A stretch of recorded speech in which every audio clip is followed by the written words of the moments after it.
Hey guys, so I got this question from boy named Sue31. Enjoying the videos, thanks, Sue.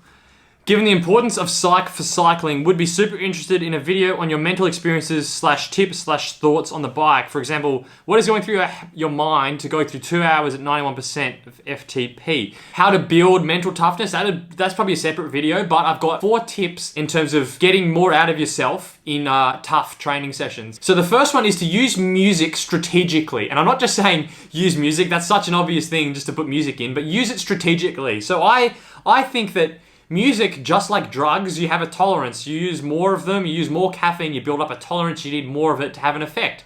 And I find music the same. If you're going out blasting music for every single effort, it's gonna have less of an effect. So what I'll do, let's say for example, in that 2-hour effort, what I would do is, start of the effort, let's say maybe the first 30 minutes, I might not have any music in at all. I might just have the headphones in just without any music playing.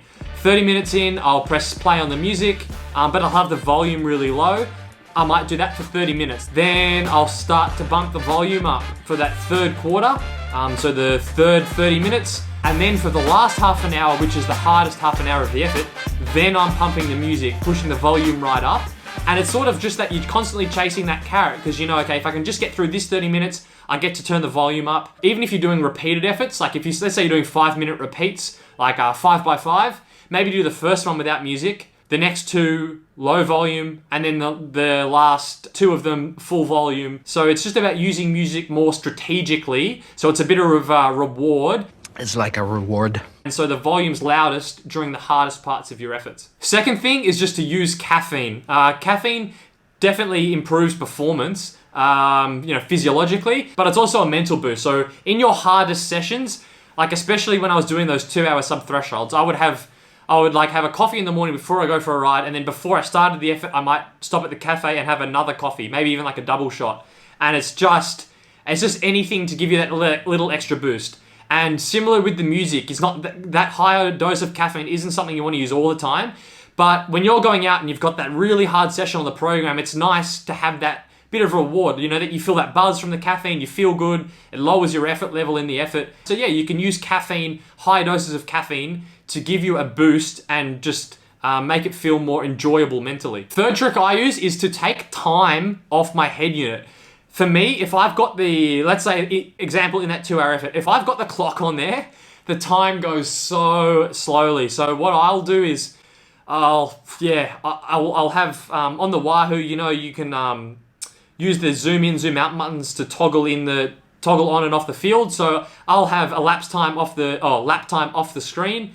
And I have a general idea of how far into the effort I'm not going to suddenly look at my clock and I've done like 3-hour effort. And I'll also use the clock. I'll be like, no, don't look at the clock. Go around.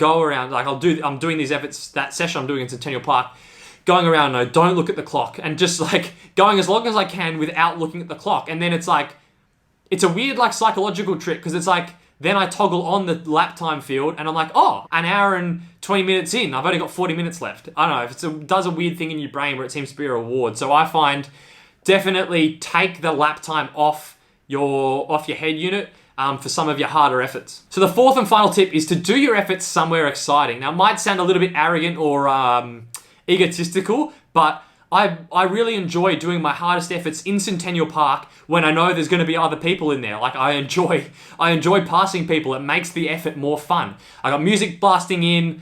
I'm passing people. I'm going quick. Like it's an enjoyable experience. If I'm sitting on the trainer staring at a wall, I'm not going to be able to do as much power. It's going to be a much bigger mental effort. Even if I'm quite lucky that I live in Sydney, so I've got places where there's other people riding. Like if I lived in a country town and I was doing like a 2-hour sub-threshold on some country road staring at sheep for 2 hours, I would honestly really struggle. So wherever you live, maybe try and find somewhere where there's other people. Whether that's something like Centennial Park or in Sydney, Parramatta Park or West Head, where there's other riders around, or even like if you have to be on the trainer, even just on Zwift, maybe pick like the busiest route, like the main route on the Watopia flat route where there's more people. Like maybe that could help.